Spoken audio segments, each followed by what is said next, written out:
నమ్మకత్వం నమ్మకత్వం. అతను ఎంత రోషంగా ఉన్నాడో నేను అంతే ఉండాలి. కక్కుర్తి వ్యవహారం, నీచానికి దిగజారే వ్యవహారం నేను చేయకూడదు అనే భయం గుండెల్లో ఉండాలి.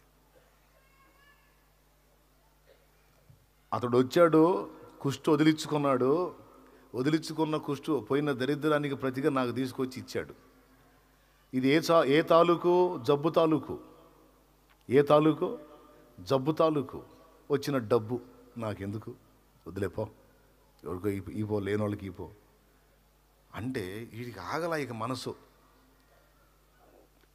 ఆయన అంతే అంటాడులే, ఆయన తినడు ఇంకొకటి తిన్నాడు అని పక్కన ఏమేమి వచ్చింది లెక్కేసుకొని కూర్చున్నాడు. ఎంత తెగించాడంటే ఆ దైవజనుడి పేరే చెప్పి దాన్నే అడ్డం పెట్టి అవతలి వాళ్ళ దగ్గర అతని పేరుని దిగజార్చి, మరింతే కదా. ఎవరు పరువు తీశాడండి? ఎవరు పరువు తీశాడు? ఏమని చెప్పాడు? మా అయ్యగారే పంపించాడు. ఎంత దారుణం! అసలు దృష్టి ఎటుండాలి? దృష్టి ఎటుండాలి? డబ్బును ఆశ్రయిస్తేనా? దేవుణ్ణి ఆశ్రయిస్తేనా? ఎవరిని ఆశ్రయిస్తే, ఎవరి మీద ఆధారపడితే, ఎవరిని పాదాలు పట్టుకుంటే, ఎవరికి నమ్మకంగా బ్రతకడానికి పోరాడితే, భూరాజులు కూడా ఆయన దగ్గరకు వచ్చి సాష్టాంగపడే స్థితిలో నా దైవజనుడు ఉన్నాడు. దేవుని బట్టి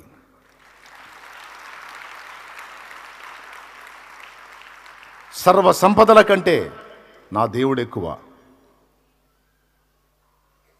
ధన కనక వస్తు వాహనాల కంటే నా దేవుడు ఎక్కువ. నా దైవజనుడు నాకు ఇచ్చిన మాదిరిది. హల్లెలూయా, హల్లెలూయా. నా ఆత్మీయ బిడ్డలకి ఈరోజు ఒక పాఠం తెలుసు, ఒక గొప్ప ధైర్యం నా బిడ్డలకి. లెక్క చేయడం ఎవరినని ఒంగొంగి దండాలు పెట్టడం, గందరగోళం అయిపోవటం, ఎవరన్నా వచ్చినా హడావుడైపోవటం. అబ్బో పెద్ద పుల్లి వచ్చింది, అబ్బో సింహం వచ్చి.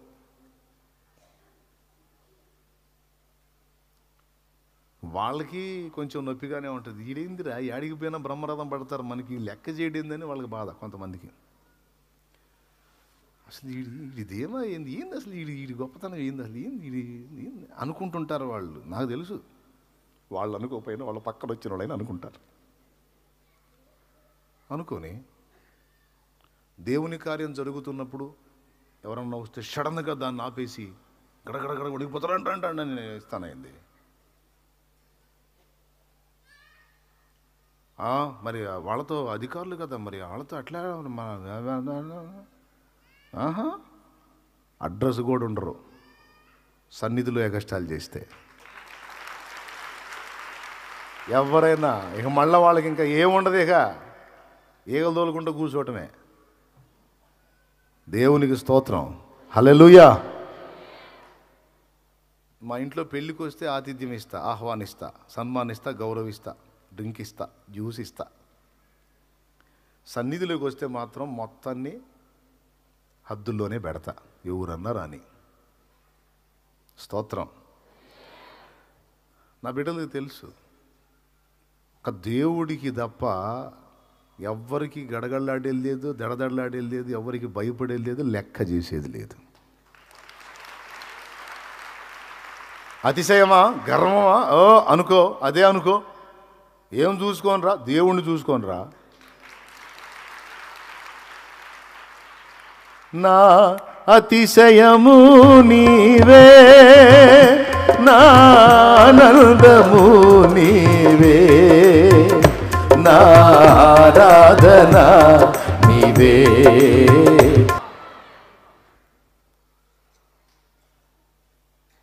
కొంతమంది అనుకున్నారని కూడా తెలిసింది అధికారులు. అక్కడికి పోతే అంత క్రమశిక్షణ రా బాబు, మనం ఎట్ట పెడితే అట్ట పోవటాలు లేదు, అడగండి టైం ప్రకారం పోదాం. పొరపాటును మనం ముందు పోయినా వెనక పోయినాడు కూర్చోబెడతాడు ఆడ. ఎందుకు వచ్చిన కూడా ఎప్పుడు కరెక్ట్ టైం ఎప్పుడు కనుక్కున్నప్పుడు పోదాం.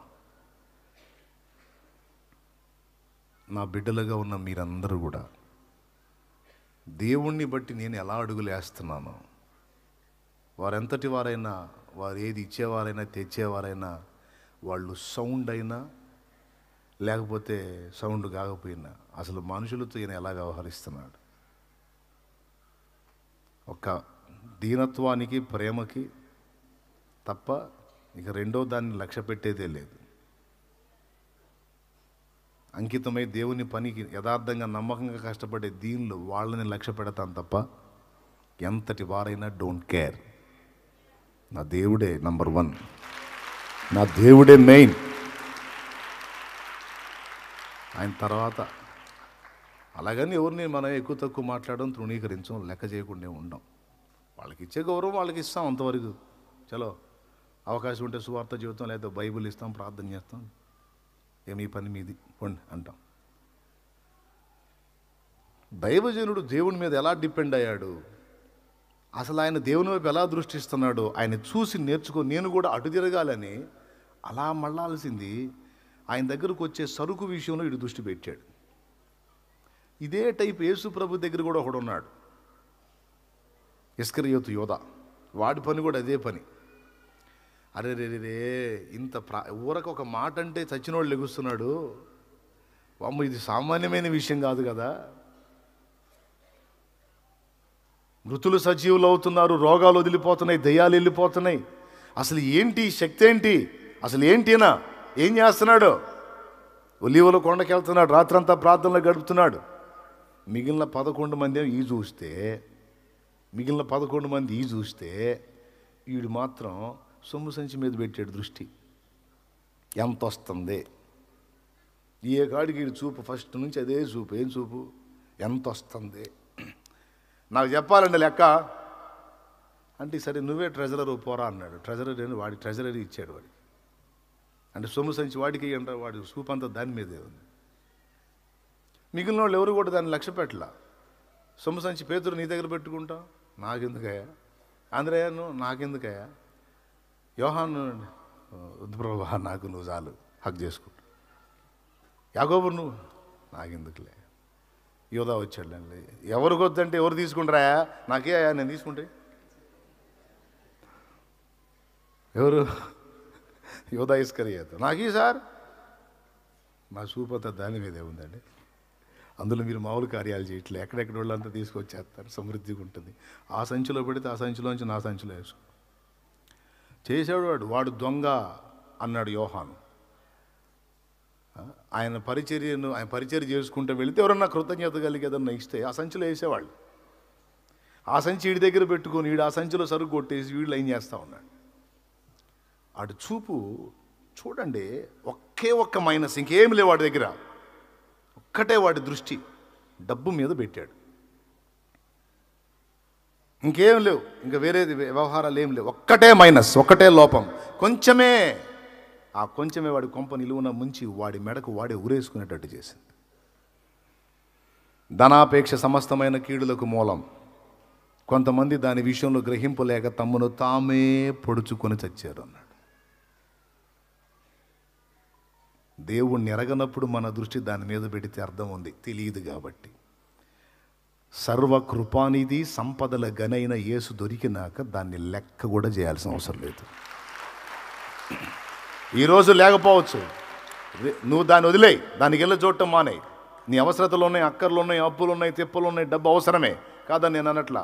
కానీ నువ్వు పరిగెత్తే కొద్దీ అది నీకు అందకుండా పరిగెత్తిద్ది, నిన్ను పిచ్చోడిని చేసిద్ది, పిచ్చిదాన్ని చేసిద్ది. దానికి వెళ్ళి నీ దృష్టి పెట్టొద్దు అసలు. నువ్వు దానంతటికంటే ఎక్కువైన సంపదల గని నజరేయుడగు యేసు. సర్వకృపానిధివే సంపదల గనివి, సర్వకృపానిధివే సంపదల గనివి, సకలము చేయగలని వైపేనా కన్నులెత్తి చూచెదా. సకలము సకలము సకలము సకలము చేయగలని వై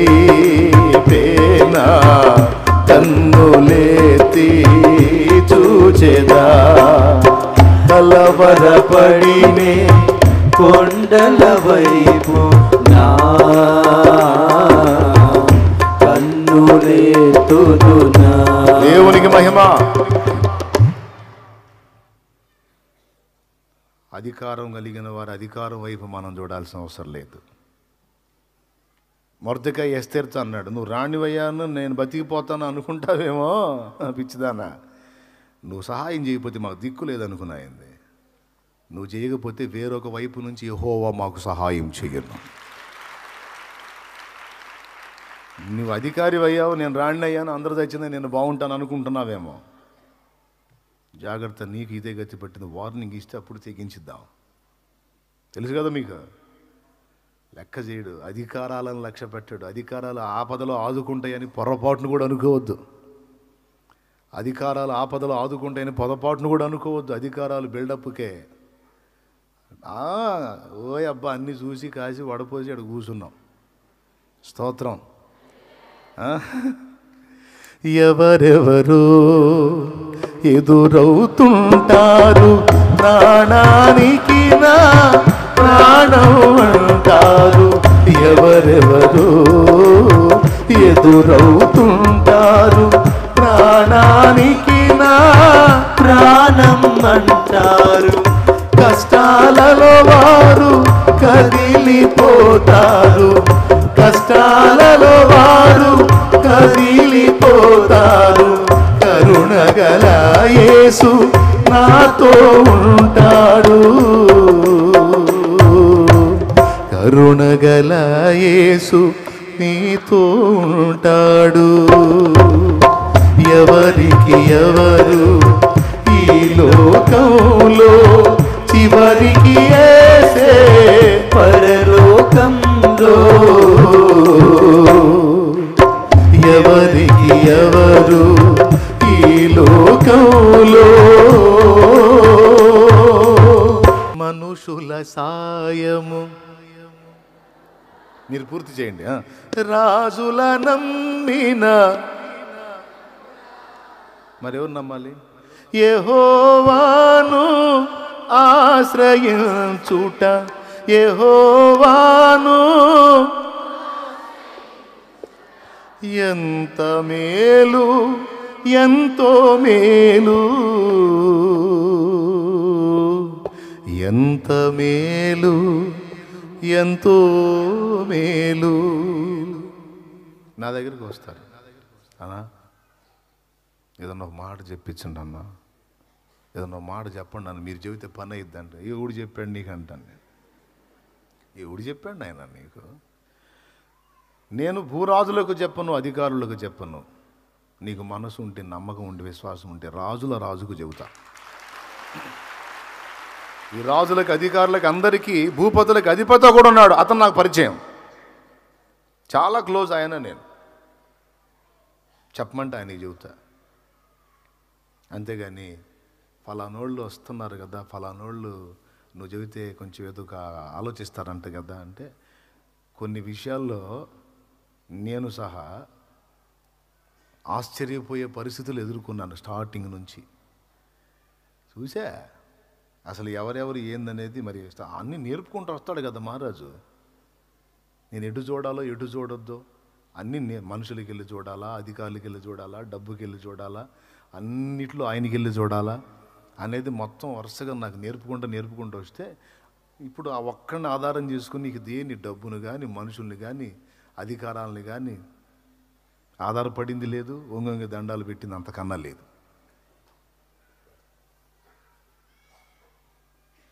చెప్పమంటే ఆయనకి చెబుతా. వీళ్ళన్నా నమ్మదగిన వాళ్ళు నాకు తెలియదు, కానీ ఆయన మాత్రం నమ్మదగినవాడు. ఎవరు వచ్చినా అదే. ప్రియులారా, అసలు ఏం భూరాజులు వచ్చి దైవజనుడికి సాష్టాంగ పడుతున్నారంటే, అధికారులు వచ్చి ఆయన ముందు గడగడలాడేటట్టుగా దేవుడు చేశాడంటే, అసలు దైవజనుడు ఎవరిని పట్టుకుంటే ఈ కార్యం జరిగింది? దేవుణ్ణి బట్టి. ఇప్పుడు గేహాజీ దృష్టి ఎటు ఉండాలి? సిరియా సైన్యాధిపతి ఆయన వచ్చినోడే, సామాన్యుడా? మనం చూస్తాం సరుక్కెళ్ళే, అక్కడ అధికారి కూడా ఆయన వస్తే మంది మార్బలం వస్తుంది. సిరియా ఆ రాజ్యం మొత్తానికి రాజు ఉంటే ఆ రాజు కింద సైన్యాధిపతి, ఒక సైన్యం, ఒక టీం మొత్తం ఆ రాజ్యాన్ని భద్రపరిచే టీం అంతా కూడా ఆయన చేతుల్లోనే ఉంటుంది. అంత పెద్ద అధికారి. అలాంటి వాడు వస్తే ఇంట్లోంచి బయటికి రాల ఎలీషా. చూశారు మరి? అంటే అంత గర్వంగా ఉండండి అని. గర్వం కాదు అది, ప్రార్థనలో ఉన్నాడు, దేవునితో ఉన్నాడు. ఈయన వచ్చి నిలబడ్డాడు. ఎందుకు వచ్చాడో ఆడు ప్రార్థనలో కనిపెట్టాడు.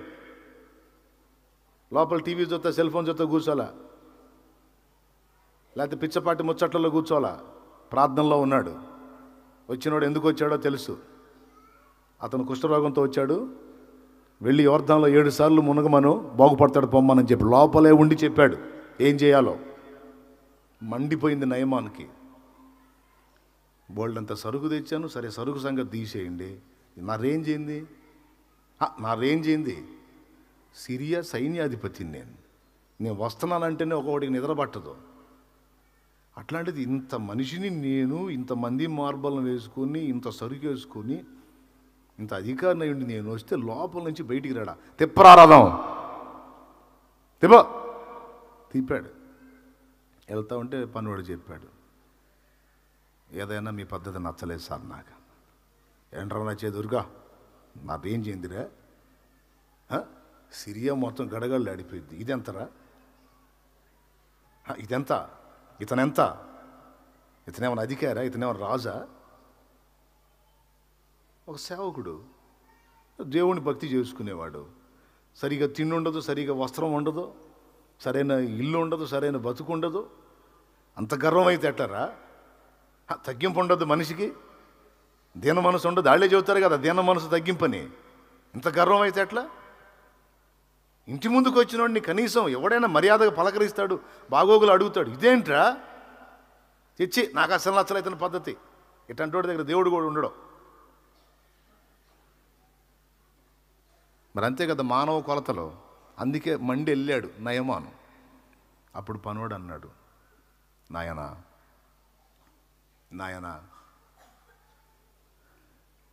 నువ్వు అధికారికి వచ్చావా, పేషెంట్కి వచ్చావా?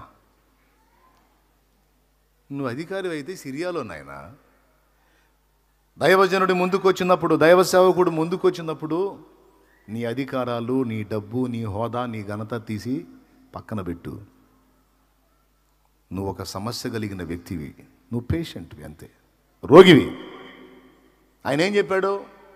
నీవు ఏ సమస్యతో వచ్చావో దానికి పరిష్కారం చెప్పాడు.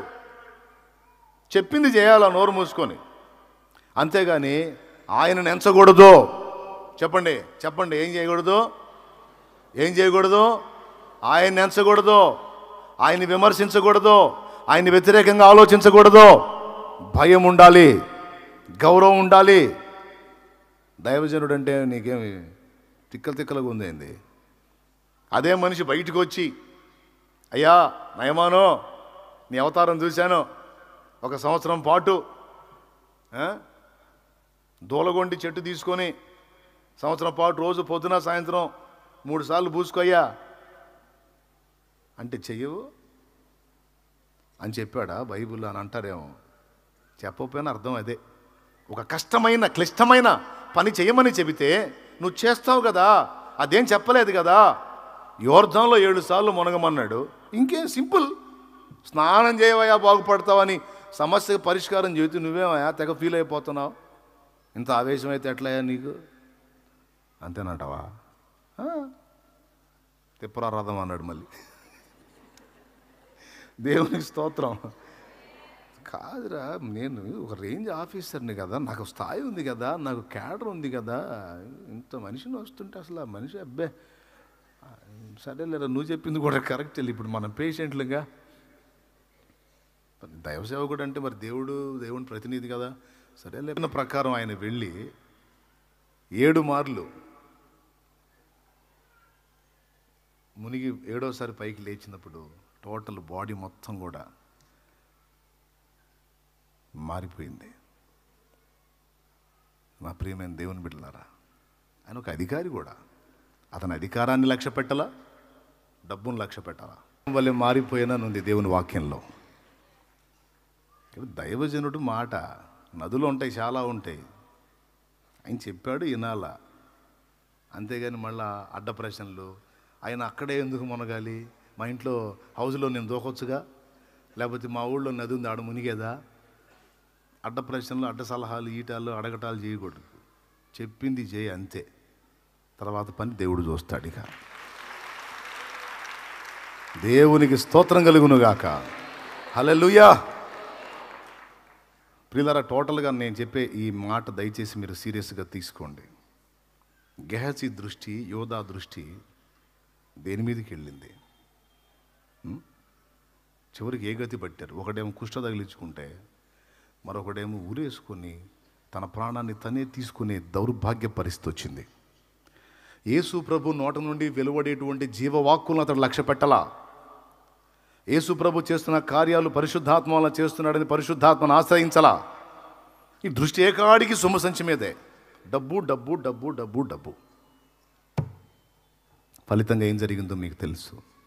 ఈరోజు మిమ్మల్ని ప్రశ్నిస్తున్నాను. దేవుణ్ణి ఎరక్క ముందు ఒకవేళ నువ్వు అటు ఇటు చూపు పెడితే అది వేరే సంగతి. దేవుణ్ణి ఎరిగిన తర్వాత కూడా నీ దృష్టి ఎటు పోతుంది? దేవునికి వెళ్ళి చూస్తున్నావా? లేకపోతే లోక సంబంధమైన ఆశీర్వాదాలు పొందినటువంటి వ్యక్తుల వైపు, వాళ్ళ అధికారాల వైపు, వాళ్ళ డబ్బు వైపు చూస్తున్నావా? ఒకవేళ ఆ లోపం నీ దగ్గర ఉంటే దయచేసి మానుకు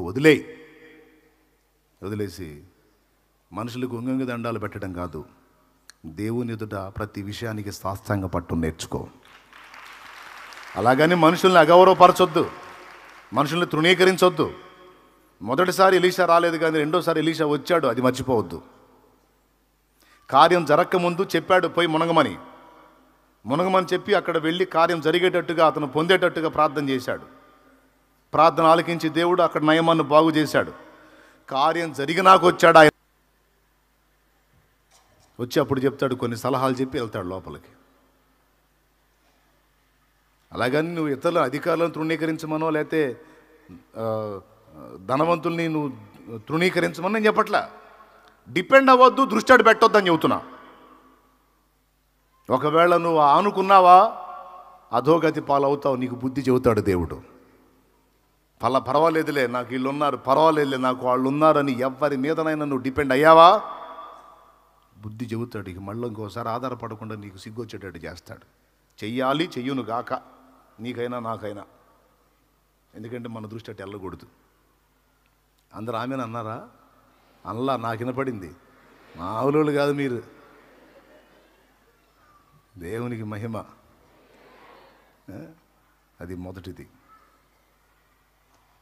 ఆత్మీయ నాయకునికి నిన్ను అప్పజెప్పినటువంటి, నిన్ను ఒక పనికి పెట్టుకున్న యజమానుని దగ్గరైనా, లోకంలో పనిచేసేటప్పుడైనా సరే పనికి పెట్టుకున్న యజమానుని దగ్గరైనా ఏది చెప్పాడో దాని మీద దృష్టి పెట్టాలి కానీ అనవసర వాటిలోకి ఇన్వాల్వ్ అవ్వకూడదు.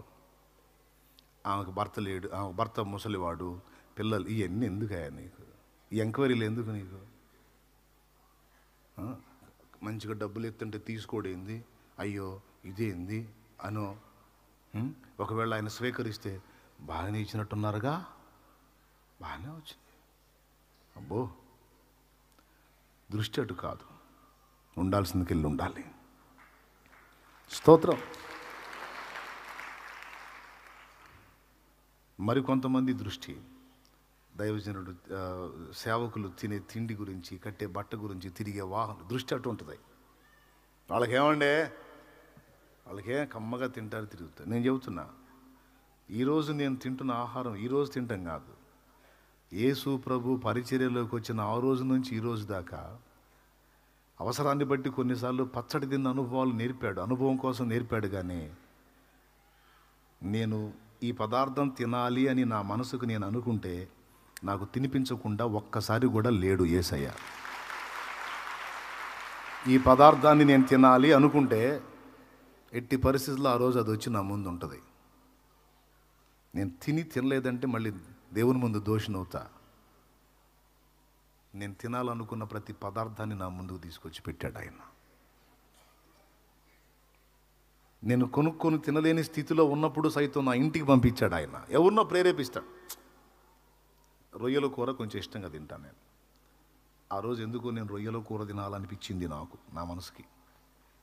నేను ప్రార్థన కూడా చేయలే ఆయన ముందు. అయ్యా నాకు ఈరోజు రొయ్యలు కూర పెట్టి ప్రభు అనలా. నేను అసలు మనసులో అనుకున్నా రొయ్యలు కూర తిని చాలా రోజులు అయిందని. పక్కింటి వాళ్ళతో మాట్లాడాడు. మనమే వాళ్ళని అడగల. వాళ్ళు రొయ్యలు తీసుకొచ్చుకొని శుభ్రంగా మంచిగా వండి సమృద్ధిగా ఒక గిన్నె నిండా వేసి అదే రోజు, మళ్ళీ ఇంకో రోజు కాదు, మరుసటి రోజు కాదు, ఏ రోజు అనుకున్నాను అదే రోజు చక్కగా తీసుకొచ్చి ఆ గిన్నె నిండా ఇచ్చేశారు. తినాలనుకున్న రోజు నేను భోజనం దగ్గర కూర్చున్నప్పుడు ఆ కూర నా భార్య నాకు వడ్డిస్తుంటే అది తినే ఆనందమేమో కానీ దాన్ని చూసి ఏడుపు వచ్చింది నాకు. ఎంత సెన్సిటివ్గా ఉంటావు యేసయ్య నువ్వు, ఎంత సున్నితంగా నా భావాలు గుర్తిస్తావు నువ్వు. అసలు ఏమిటి ఈ అనుబంధం, ఎలా గ్రహిస్తావు నువ్వు? రొయ్యల కూర వచ్చిందన్న ఆనందమేమో కానీ నేను ఈరోజు తినాలనుకున్నది నా ముందుకు వచ్చినందుకు అది దాన్ని చూసి ఏడుపు వచ్చింది. ఏడుచుకున్నా. నీ ప్రేమ అయ్యా, నీ ప్రేమ. ఎప్పుడూ తన బిడ్డల్ని ఆయన ఇదిలో ఉంచడు, దిగజారిన స్థితిలో ఉంచడు. ఒకవేళ అవసరం అయితే అనుభవం కోసం నీకేదన్నా కరువు రాణిస్తాడేమో కానీ ఆ అనుభవం నువ్వు నేర్చుకున్న తర్వాత సర్వ సమృద్ధితో నింపుతాడు ఆయన. నిన్ను సర్వ సమృద్ధితో నింపుతాడు ఆయన. నీకేదన్నా కరువు రాణిస్తే, అక్కర రాణిస్తే, దరిద్రత రాణిస్తే, లేమి రాణిస్తే అవసరాన్ని బట్టి అనుభవం కోసం నీకు ఒక బ్రతుకు పాఠాన్ని నేర్పడం కోసమే రాణిస్తాడు కానీ అది ఆయన చిత్తం కాదు. నువ్వు సమృద్ధిగా తినాలి, తృప్తిగా ఉండాలి, ప్రశాంతంగా ఉండాలి, అందరికంటే ఎక్కువగా నువ్వు బాగుండాలని కోరుకుంటాడు ఆయన. నిజం. ఆయనకి వెళ్ళి చూడాలి, నేర్చుకోవాలి.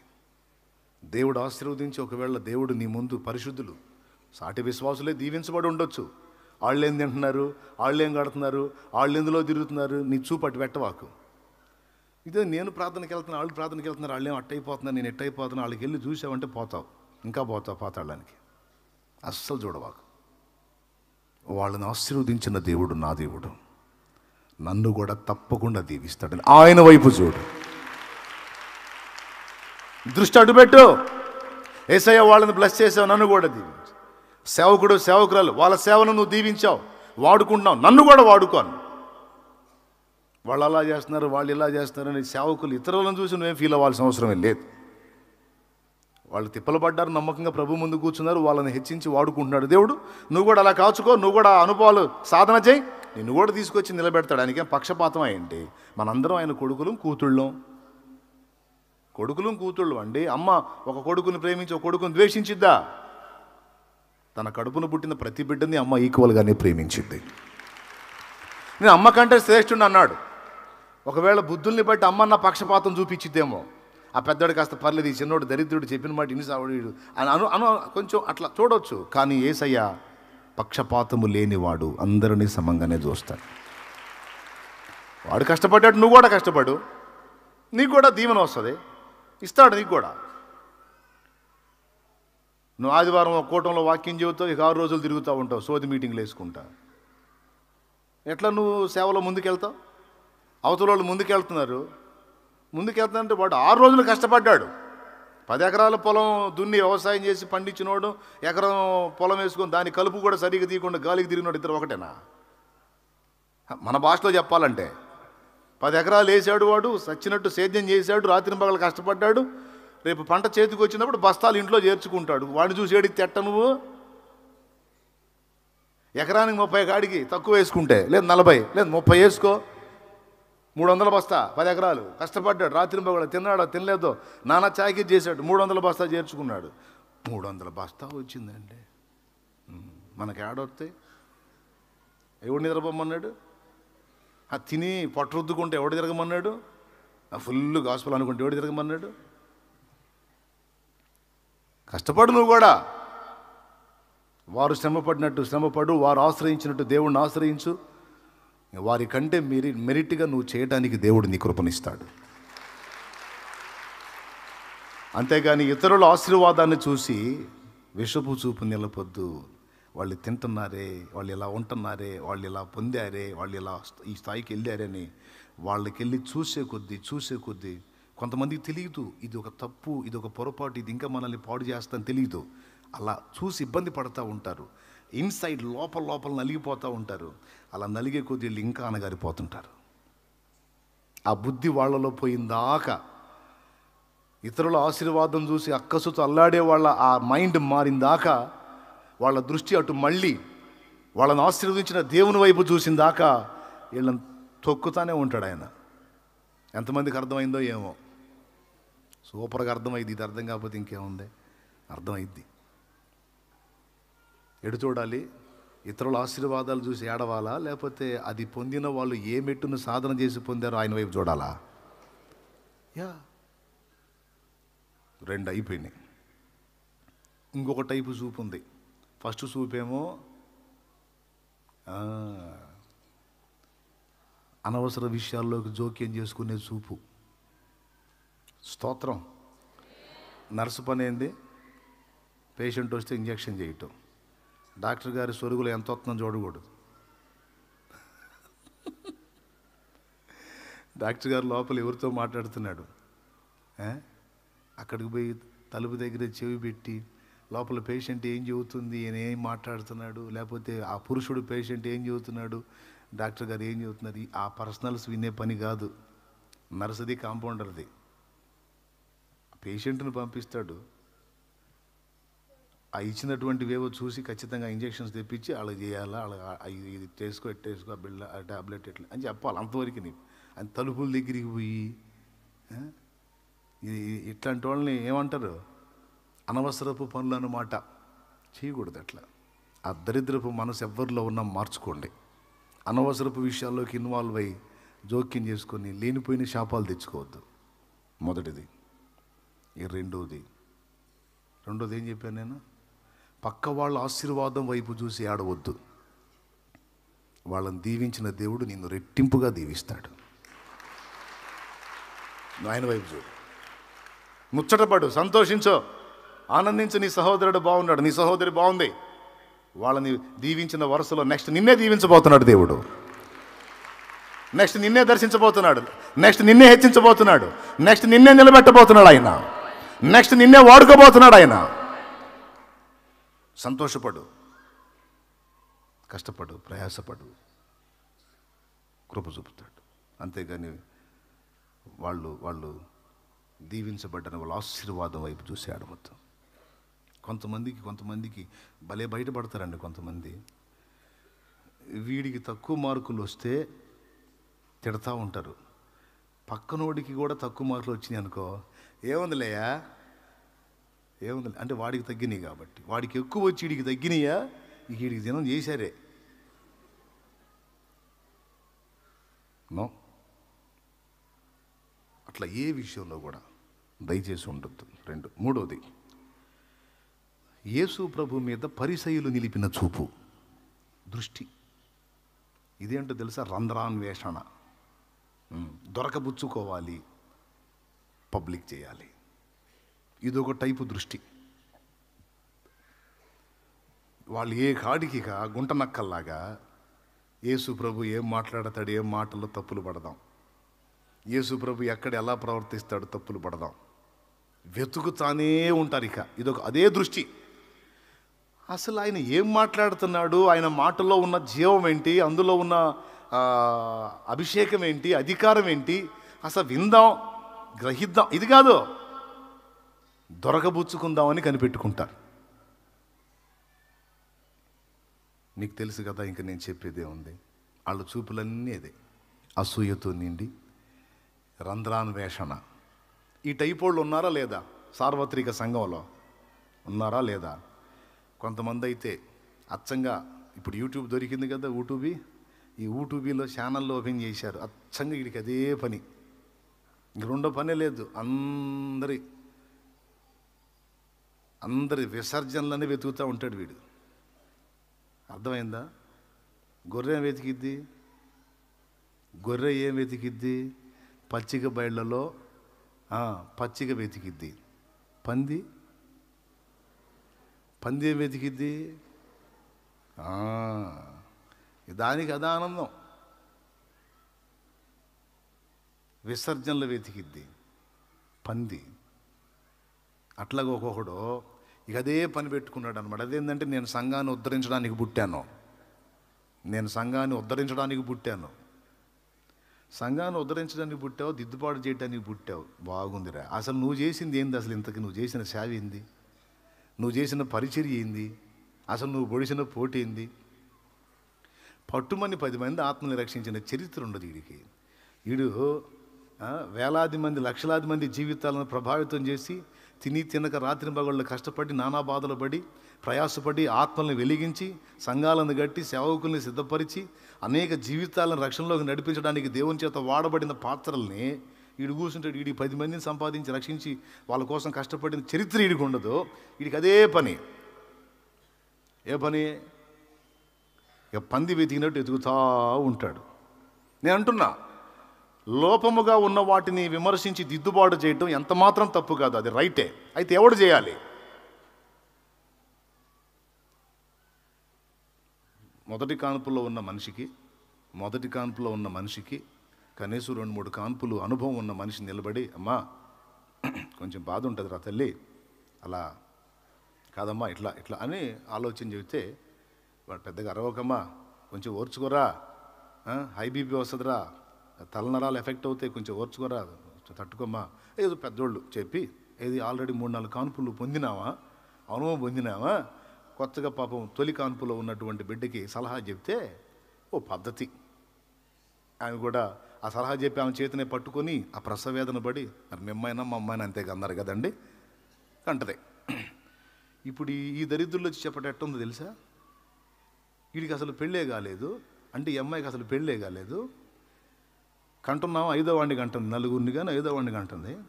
ఈ పెళ్ళి కాని అమ్మాయి వచ్చి ఆమె దగ్గర నిలబడి, అసలు అట్లా అరుస్తావేంటి నువ్వు?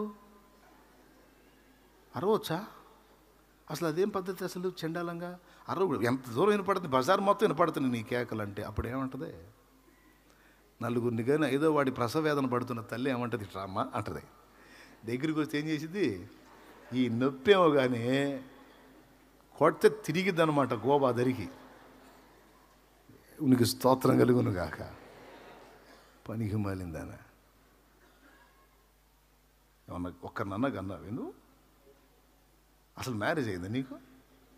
బుద్ధి లేదాన్ని నాకు చెబుతావు సలహాలు. ఏం తెలుసా నీకు? అంటుంది. నొప్పులు పడతానే ఆ మాట అంటుంది. ఇప్పుడు అట్టుంది దరిద్రులతో నేను మాట్లాడటం. కొంతమంది అదే రంధ్రాన్వేషణ, ఇతరులలో లోపములను వెతుకుట. ఈ టైప్ వాళ్ళు బయట వాళ్ళే కాదు, సంఘాలలో కూడా ఉంటారు. వీళ్ళ పని ఏంటంటే లోపాలు మాత్రమే తీసుకుంటారు. అంతా బాగుంది కానీ అదొకటి బాగలా. చూసారా మరి? అంతా బాగుంది కానీ అదొకటి బాగలా, అంతా బాగుంది కానీ అదొకటి బాగలా.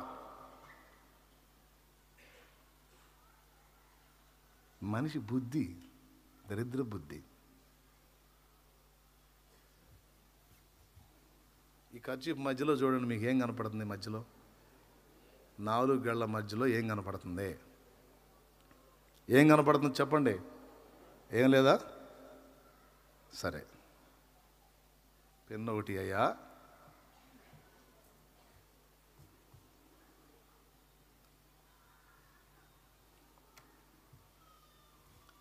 ఇప్పుడు ఏం కనపడుతుంది? పెద్దగా చెప్పండి, పెద్దగా. ఏంటిది? చొక్కా. గట్టిగా పలకండి. చొక్కా అన్నోళ్ళు చేతులు ఎత్తండి. ఏం కనపడుతుంది? చొక్కా అన్నోళ్ళు చేతులు ఎత్తాలి. సరిగ్గా చేతులు ఎత్తండి. కొంతమంది చేతులు ఎత్తాలి, కనపడలేదమ్మా. కళ్ళజోడిది చెప్పు, ఏం కనపడుతుంది? పెద్దగా చెప్పండి.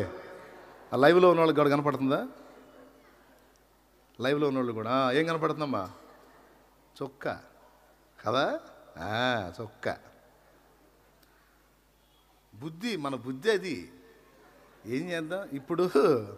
విశాలమైన తెలుపులో ఒక చిన్న చుక్క అనాలి కదా. ఏమనాలి? విశాలమైన తెలుపులో ఒక చిన్న చుక్క అనాలి. విశాలమైన తెలుపు ప్రస్తావన తెచ్చారా? అలా చొక్క నాకు తెలుసుగా ఆ లెక్క. దేవునికి స్తోత్రం. హల్లెలూయా. బుద్ధి అంతా బాగుంది కానీ ఒకటే. ఆ ఒకటి బాగున్నదాన్ని తీసుకోయా, బాగున్నదాన్ని తీసుకో అమ్మా. బాగున్నదాన్ని తీసుకో. పచ్చిక బయళ్ళని గొర్రె ఆహారంగా మేత వేసినట్టు చక్కగా తిను. అశుద్ధంతో నీకెందుకు పందిలాగా? వదిలే. మనుషుల్లో లోపాలు రంధ్రాలు వెతకడానికి మనసును సాధన చేయకూడదు. అదొక దరిద్రపు లక్షణం. నా ప్రియమైన ఆత్మీయ బిడ్డలారా, మన ఆశీర్వాదాలకు అడ్డుకట్టలు ఇవి. మనం దీవించబడి దేవుని చేతిలో బలంగా వాడబడకుండా త్రోసివేయబడటానికి ఈ లక్షణాలే కారణం. ముచ్చటగా 3 చెప్పా, ఇంకా ఉన్నాయి, టైం లేదు. పాయింట్ నెంబర్ 1, అన్నిటినీ అనుగ్రహించే దేవుని మీద దృష్టి పెట్టాలి. అన్నిటినీ అనుగ్రహించే దేవుని మీద దృష్టి పెట్టాలి.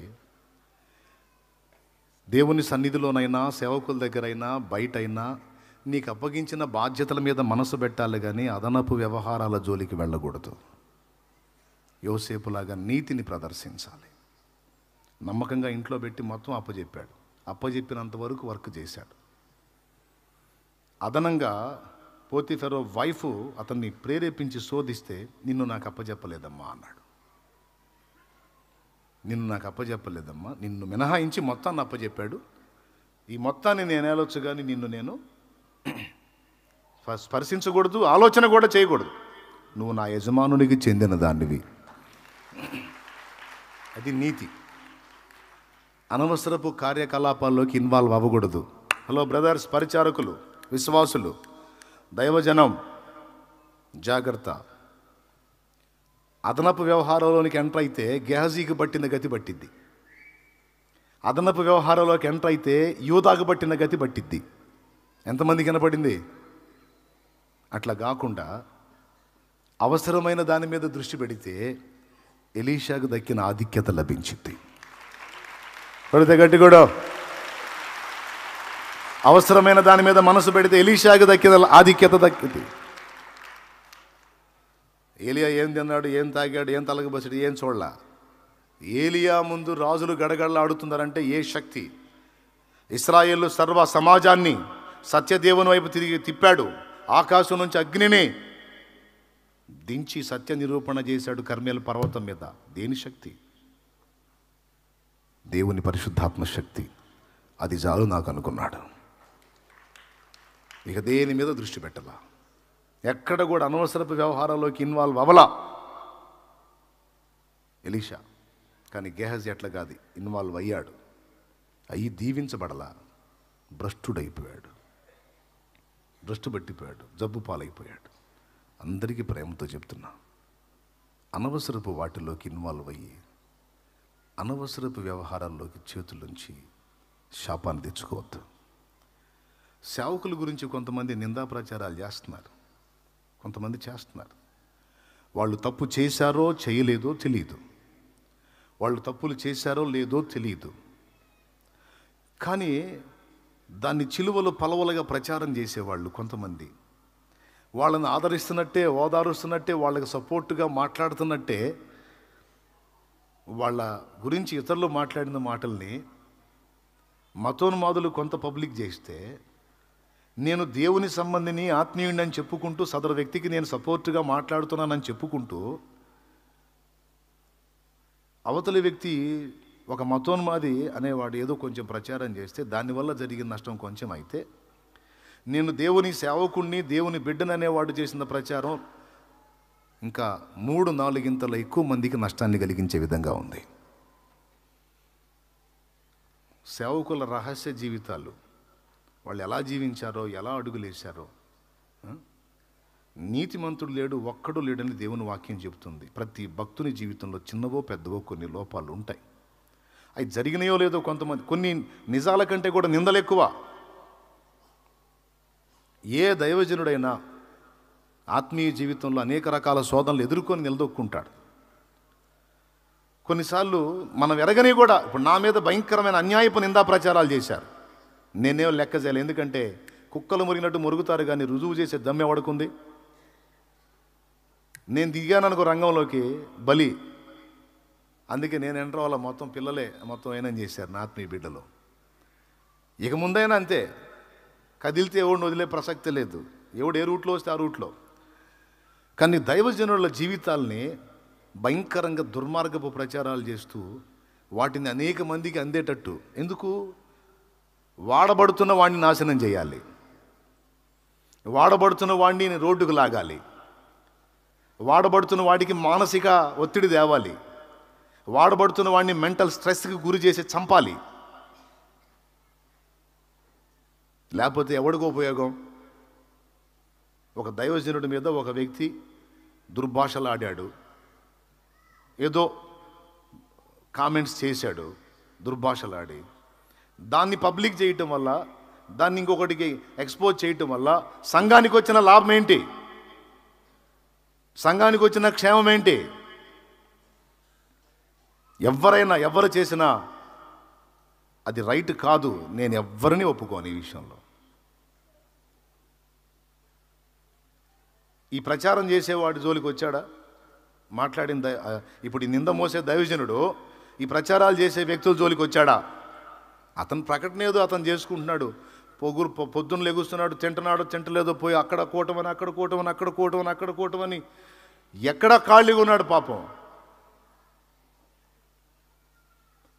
ఎక్కడో చోట చేస్తానే ఉన్నాడు, తిరుగుతూనే ఉన్నాడు, ప్రకటిస్తూనే ఉన్నాడు, పరిచర్య చేస్తానే ఉన్నాడు, ఎక్కడ ఖాళీగా ఉన్నాడు. పరిచర్య చేసేవాడిని ఆ పరిచర్యను చూపించు, నీకు చేతనైతే, లేకపోతే నోరు మూసుకో, ప్రార్థన చేయి. అంతేగాని ఇతని గురించి ఇలా అన్నారు, పాపం, అయ్యో పాపం అని అన్న మాటలన్నీ పెట్టి ఏం బుద్ధి అది? ఒక దైవజనుడి జీవితాన్ని నలుగురిలో ఆరాడిపరిస్తే సంఘానికి క్షేమమా, నాశనమా? ఒక దైవజనుడి జీవితాన్ని నలుగురిలో ఆరాడిపరిస్తే, ఒక దైవజనుడి తప్పుని నలుగురిలో ఆరాడిపరిస్తే అది నీ జోలికి రాలా, నీ ఊసెత్తలా, నీ ప్రస్తావన తేలా, నీ జోలికి రాలా. పొద్దున్న లేసే సాయంత్రం దాకా కూటాల్లో పరిచర్యల్లో ప్రభు మహిమార్థమే వాడబడతా ఉన్నారు. నువ్వు ఎందుకు ఎత్తుతావు? నిన్నెవడో సపోర్ట్ చేయమన్నాడు? నిన్నెవడు మాట్లాడమన్నాడు? సరే మాట్లాడావు అనుకో, అవతల వాడు చేసిన కామెంట్స్ పెట్టాల్సిన అవసరం లేదు కదా. ఫలానా వ్యక్తిని ఇలా అన్నారు, నేను దీన్ని ఖండిస్తున్నాను, ఇది చాలా బాధాకరంగా ఉంది, దయచేసి ఇలాంటి మాటలు ప్రచారం చేయొద్దు అంటే పోయిద్ది. నీట్గా మళ్ళీ ఏ ఒక కటింగ్ కూడా మిస్ కాకుండా ముందు ఒక కటింగ్ వెనక కటింగ్ పెట్టి, ఎట్లా సోదరా? ఇది ఎలా ఆత్మీయత? ఇది ఎలా దైవభక్తి? ఇది ఎలా సానుభూతి? ఇది ఎలా న్యాయం? కానీ దైవజనుల జీవితాలను నలుగురిలో ఆరాటిపరిస్తే సంఘానికి క్షేమమా, నష్టమా? నష్టమే. ఎవరు చేసినా దాన్ని నేను యాక్సెప్ట్ చేయను. కానీ జీవితాల్లోకి ఎంటర్ అయిపోయి నేను చెబుతున్న దీవెన రాదు, శపించబడతారు. దీవెన రాదు, శపించబడతారు. చేయకూడదు అట్లా. ఒకవేళ నీ జోలికి వస్తే, నీ పర్సనల్స్ని ఏదో నలుగురిలో ఆరాడిపరిస్తే, ప్రతీకార చర్యగా ఆ పనికి నువ్వు పూనుకున్నావంటే, ఏదో పాపం బాధేసింది, గాయపడ్డాడు, అతని జోలికి అతను వెళ్ళినందుకు ప్రతీకారంగా ఇతని రహస్యాన్ని అతను బయటేశాడు అని అతని బాధని అలా వ్యక్తం చేశాడని కొంచెం ఆలోచించేదానికి అవకాశం ఉంటుంది. ఇది ఎక్కడ దుర్మార్గం రా నాయన? నీ జోలికి రాలా, నీ ఊసెత్తలా, నీ ప్రస్తావన లేదు, తీసుకొచ్చి నలుగురిలో భయంకరంగా ఆరడిపరుస్తా ఉన్నా. ఎవ్వరు చేసినది రైట్ కాదు, అది ఆత్మీయుల లక్షణం కాదు. అది ఆ విషయంలో సరి చేసుకోవాలి, అలాంటివి తీసేయడానికి ప్రయత్నం చేయాలి. దయచేసి ప్రేమతో చెప్తున్నా, అలాంటివి తీసేయడానికి ప్రయత్నం చేయాలి. ఈ విషయంలో సరి చేసుకోవాలి. దేవునికి స్తోత్రం కలుగునుగాక. ఇప్పుడు అడు తిరిగి సంఘానికి వస్తుంది నష్టం. ఎందుకంటే కొంతమంది ఎంతో ప్రాణప్రదంగా అనుసరించి ఫాలో అయ్యి మంచి మాదిరిగా తీసుకుంటారు. అనుసరించే వాళ్ళందరూ కూడా, అరే మనం ప్రాణప్రదం అనుకుంటున్న దైవజనుడు ఇంత భయంకరంగా చేశాడా, ఇంత దారుణమా అని దాన్ని ఆధారం చేసుకుని వీడు పడే అవకాశం ఉంటుంది. అంత గొప్పవాడు అనుకున్నవాడే అంత దారుణంగా పడిపోయినప్పుడు మనమెంత అనుకుని వెనక్కి జారే అవకాశం ఉంటుంది. చిన్నవో పెద్దవో కొన్ని లోపాలు ప్రతి భక్తుల్లో ఉండొచ్చు. నేనున్నానండి, నాకున్న కొన్ని లోపాలు నాకుంటాయి. అసలు ఏ పాపము లేని పరిశుద్ధుడిని, ఏ లోపము లేని మచ్చలేని చంద్రుణ్ణి అని నేను యేసు ప్రభువు నేను చెబుతాను. అయింది ఆ మొక్క ఎవడు చెప్పినా తేడానే. దైవజనుల జీవితాల్లోకి తొంగి చూడాలనుకోడు. విశ్వాసులారా వినండి, వాళ్ళ పర్సనల్స్ మాట్లాడుకుంటూ ఉంటారు విశ్వాసులు కూడా. ఎట్లంట తెలుసా నీకు, ఎట్లంట అట్లంట, నీకెందుకు?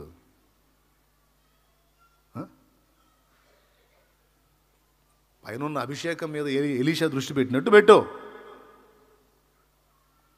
అంతేగాని శూన్యమి స్త్రీ దగ్గరికి వెళ్తున్నాడు, ఆ గదిలో కూర్చుంటున్నాడు, వాళ్ళ ఆయన వృద్ధుడు, ఆమెకు పిల్లలు లేరు, ఈ సోది నీకెందుకు? చెప్పుకుంటే ఆమె చెప్పుకుంటుంది, అడుక్కుంటే ఆమె అడుక్కుంటుంది, నీకెందుకు? ఏమయ్యా, ఎంతమందికి అర్థమైంది? వెళ్ళొచ్చా, అందులోకి వెళ్ళొచ్చా? అనవసరపు వ్యవహారాల్లోకి నువ్వు అడుగు పెట్టడం శాపానికి కారణం, అయితే దీవెన కాదు.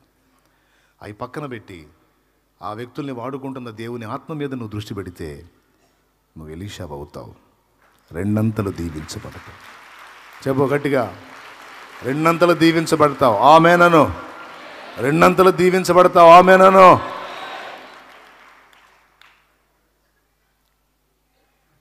రెండవది, ఇతరుల ఆశీర్వాదాన్ని చూసి అసూయపడద్దు. వాళ్ళు సమృద్ధిగా తింటున్న దాన్ని బట్టి, డిగ్నిటీగా ఉన్నదాన్ని బట్టి, వాళ్ళకి ఉన్న సౌకర్యాలను బట్టి నువ్వు ఈర్ష్య చెందొద్దు, అసూయ చెందొద్దు. దాన్ని బట్టి సణుక్కోవద్దు, గొణుక్కోవద్దు, నిన్ను నువ్వు శపించుకోవద్దు. వరుసలో నువ్వు కూడా ఉన్నావు. వాళ్ళని దీవించిన దేవుడు నీ కూడా సర్వసమృద్ధిని ఇవ్వబోతున్నాడు.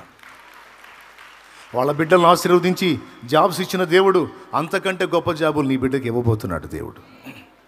నువ్వు అనవసరంగా వాళ్ళ మీద అసూయపడి సణుక్కొని గొండుకొని నీ బిడ్డకు వచ్చే ఆశీర్వాదాన్ని పాడు చేయవాకు. వాళ్ళని దీవించు. బాగున్నారు, ఎట్లనో ఒకప్పుడు కష్టాలు పడ్డారు, ఇప్పుడు బాగున్నారు, ఇంకా బాగుండాలి, నా ప్రభువా నీకు స్తోత్రం అనుకో. నువ్వు డబల్ నిన్ను దీవించకపోతే అప్పుడు అడుగు. డబల్ నిన్ను దీవించకపోతే అప్పుడు అడుగు. Praise the lord. సేవ అయినా అంతే. నీ సాటి సేవకుడు సేవలో వృద్ధి చెందుతుంటే దీవించు. ఇంకా వాడుకోతండ్రి నీ బిడ్డని, సత్యమందు స్థిరపరచుతండ్రి అని దీవించు.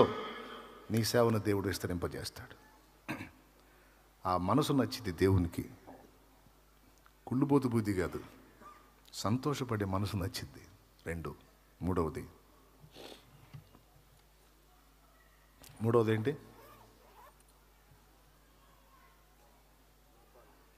రంధ్రాన్వేషణ. మాటల్లో తప్పులు పట్టుకోవడానికి, ప్రవర్తనలో తప్పులు పట్టుకోవడానికి, పంది విసర్జన కోసం వెతికినట్టు ఆ వెతుకులాట మంచిది కాదు. నేను ఏ భక్తుని లోపాలు నాకు అవసరం లేదు. ప్రతి భక్తునిలో నుండి నాకు ఉపయోగపడే మంచిని తీసుకోవాలని నిర్ణయించుకున్నాను నేను.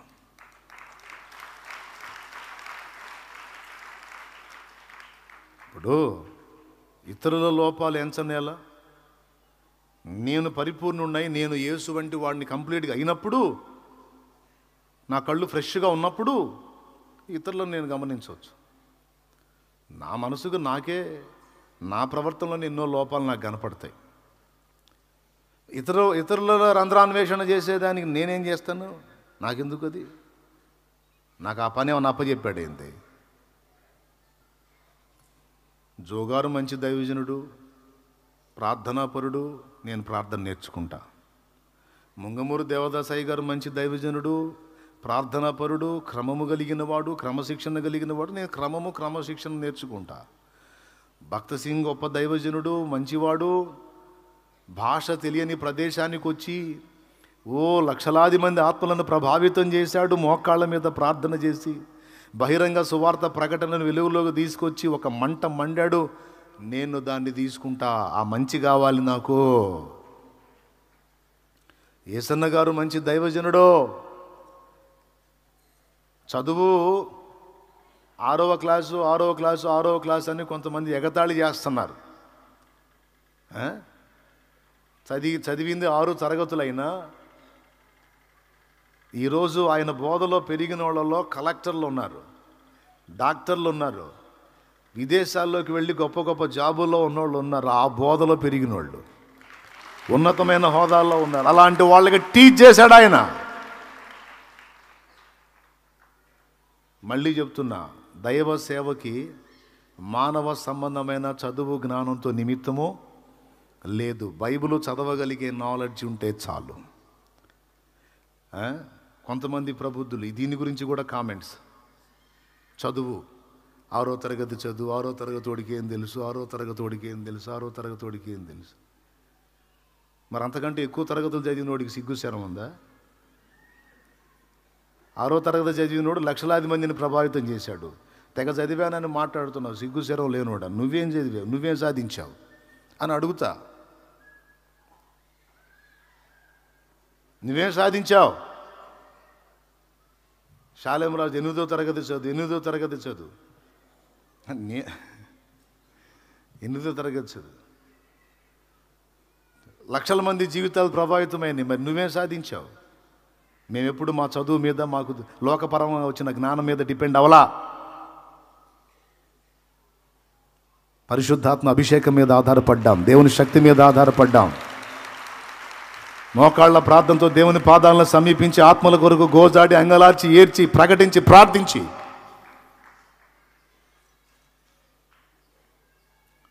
దేవుని మహాకృపతో వేలాదిగా లక్షలాదిగా ఆత్మల్ని ప్రభావితం చేయడానికి ఆయన కృపతో వాడుకున్నాడు. లోక సంబంధమైన చదువు బైబిల్ చదవడానికి ఉపయోగపడింది. కానీ బైబిల్ అక్షరాల వెనుకున్న ఆత్మను అర్థం చేసుకోవడానికి ఆత్మ అభిషేకము, ప్రత్యక్షత ఉపయోగపడింది. ఇది తెలియదు. ప్రతి ఒక్కడు మాట్లాడటమే. 6వ తరగతి చదివితేనేమండి, 6వ తరగతి చదివితేనే తనకు తెలిసినంత వరకు, తనకున్న అవకాశంలో, తనకున్న ఆయుష్కాలంలో ఏ రోజు కూడా పోనీయకుండా ప్రతిరోజు కష్టపడి కర్పూరంలాగా కరిగిపోయి చివరికి చచ్చిపోయే పొజిషన్లో ఉండి కూడా వెళ్ళి సువార్త ప్రకటించి వచ్చాడు ఆయన. ఏమి నేర్చుకున్నాడు ఈ దరిద్రులు? ఆ మాదిరి ఏమి నేర్చుకున్నారు? అసలు వినయం ఏదండి? అవతలవాడి దగ్గర ఉన్నదాన్ని నేర్చుకోవడానికి ముందు భక్తి, వినయం, గౌరవం, సంస్కారం. చదువు సంస్కారాన్ని నేర్పుతుంది అంటారు లోకస్తులు. 6 తరగతులు చదివినోడి దగ్గర ఉన్న సంస్కారం, నేను అంత చదివాను ఎంత చదివాను ఎచ్చులు పడేవాడి దగ్గర ఏది సంస్కారం? పిల్లకాకులు వాగినట్టు ఊరకు వాళ్ళట్ల వీళ్ళిట్ల వాళ్ళని గురించి, పబ్లిక్లో ఉన్న వాళ్ళని గురించి మాట్లాడుకుంటే మనం గుర్తింపబడతామని పనికి మళ్ళీ అదొక బారో, ఇదొక సేవలాగా. నువ్వు పొడిసే పోటేదో పొడువు అమ్మా, నువ్వు సంపాదించే ఆత్మ లేదో సంపాదించు, నువ్వు ఇవ్వాల్సిన మాదిరి ఏదో ఇవ్వు, వాళ్ళని మించి ప్రయాణం చేయి.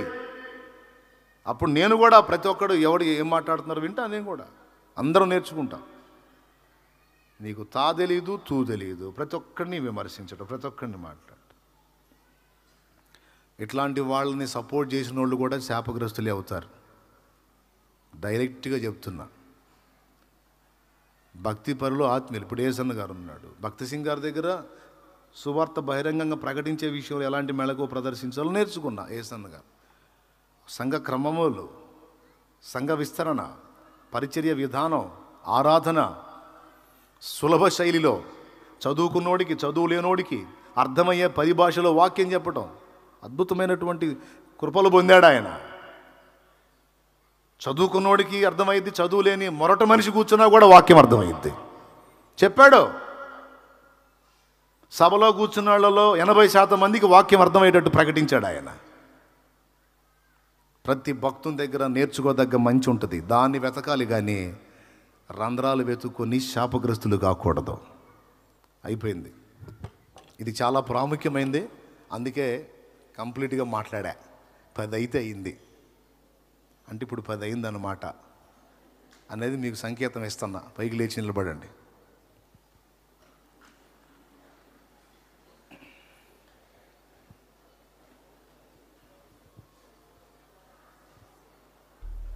నీ ఆశీర్వాదాన్ని అడ్డగించే 3 పనికిమాలిన చూపులు, 3 పనికిమాలిన చూపులు నీ ఆశీర్వాదాన్ని అడ్డగిస్తే ఈ పనికిమాలిన చూపులు, వాటిని విసర్జించు. ఈ లోపాలు నీలో ఉంటే దిద్దుకో, సరి చేసుకో, దీవించబడతావు. లోపాలు కనపడితే కప్పటానికి ప్రయత్నం చేయాలి కానీ విప్పటానికి ప్రయత్నం చేయకూడదు. నోవహు మీద నుండి తొలగిన వస్త్రాన్ని మిగిలిన సహోదరులతో పంచుకున్నాడు హాము. శాపగ్రస్తుడయ్యాడు. నాన్న ఒంటి మీద వస్త్రం తొలగిపోతే పోయి కప్పాలి, కానీ వీడు ఆ వస్త్రం తొలగిపోయిందని బయటకు వచ్చి సహోదరుల దగ్గర ఎకిల్ నవ్వులు నవ్వుతున్నాడు. వీడు ఎగతాళోడు, ఈ అపహాసకుడు ఎకిల్ నవ్వులు నవ్వుతున్నాడు. ఈ హామ్ అనేవాడు కొడుకే మళ్ళా నోవాహుకి. కానీ షేము యాపెతు ఇద్దరు, ఒరే మూర్ఖుడా, ఆయన మన నాన్నరా, మనకు జన్మనిచ్చిన తండ్రిరా, ఆయన నగ్నత్వాన్ని నువ్వు చూసావని ఆయన తెలిస్తే ఎంత బాధపడతాడురా, ఎంత సిగ్గుపడతాడురా. అసలు ఆయన గుడారంలోకి నువ్వెందుకు వెళ్ళావురా, ఆయన గదిలోకి నువ్వెందుకు వెళ్ళావు దరిద్రుడా? ఆయన పిలిచాడా నిన్ను? నిద్రపోతున్నాడు గదిలోకి ఎందుకు వెళ్ళావు నువ్వు? సిగ్గు లేకుండా నాన్న ఒంటి మీద వస్త్రం పోయిందని చెప్తున్నావా? అంటే మేము కూడా వచ్చి చూడమనే అని వస్త్రం తీసుకొని గుడారంలో తండ్రి అలా ఉంటే ఇలా తిరిగి అటొకటి ఇటొకటి ఇద్దరు ఇలా తిరిగి ఆ వస్త్రాన్ని అలా తీసుకెళ్ళి వెనక్కి నడిచి తీసుకెళ్ళి తండ్రి మీద కప్పి నిలబడ్డారు. పైన వస్త్రం వచ్చేటప్పటికి సడి దగ్గర లేచాడు నోవా. చూశాడు, పైన వస్త్రం ఉంది. అర్థమైంది, అయ్యో అని. అయ్యా, ఈ వస్త్రం నా మీదకి ఎలా వచ్చింది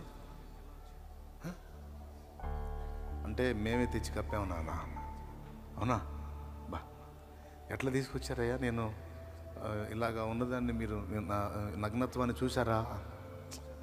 చూడలేదు నాన్న. ఇట్లా వెనక్కి వచ్చి ఇలా ఈ బట్ట తీసుకొచ్చి మేము మీద కప్పాము. దగ్గర తీసుకున్నాడు. ఎంత సంస్కారం రా మీకు, నాన్న మీద ఎంత గౌరవం అయ్యా. నేను అజాగ్రత్తగా ఉన్నాను, మీరు కప్పారా? దగ్గర తీసుకుని తృప్తి చెందాడు. నేను ఇలా ఉన్నాను మీకు ఎలా తెలుసు అంటే హాము చెప్పాడు. హాము చూసి మాకు చెప్తే మేము వచ్చి ఇలా కప్పామంటే వాడు కప్పొచ్చు కదా, చేయలేదు, మాకు చెప్పాడు. కోపం వచ్చింది. ఎరా, నువ్వు చూసావు కదా, నువ్వు కప్పొచ్చు కదా. మౌనంగా ఉన్నాడు. నా నగ్నత్వాన్ని చూసింది కాక సహోదరులకు చెప్పి వాళ్ళు కూడా చూచేటట్టు చేయడానికి ప్రయత్నించినందుకు గాను నీకు ఇలాంటి పరిస్థితి వచ్చిందిరా అని శపించాడు. వాడు చెప్పినందుకు మీరు కూడా అపహాసించుచూ వచ్చి నన్ను చూడకుండా సంస్కారయుతంగా గౌరవనీయంగా ప్రవర్తించినందుకు కానీ ఇదిగో ఈ దీవెన మీకు. అవునా? అలాంటి మనసు కప్పాలి, చేతనైతే కప్పాలి, కానీ విప్పడానికి ప్రయత్నం చేయకూడదు. ప్రేమ దోషములను కప్పును అని రాయబడి ఉంది. ఏం చేయను? దోషములను కప్పును అని రాయబడి ఉంది.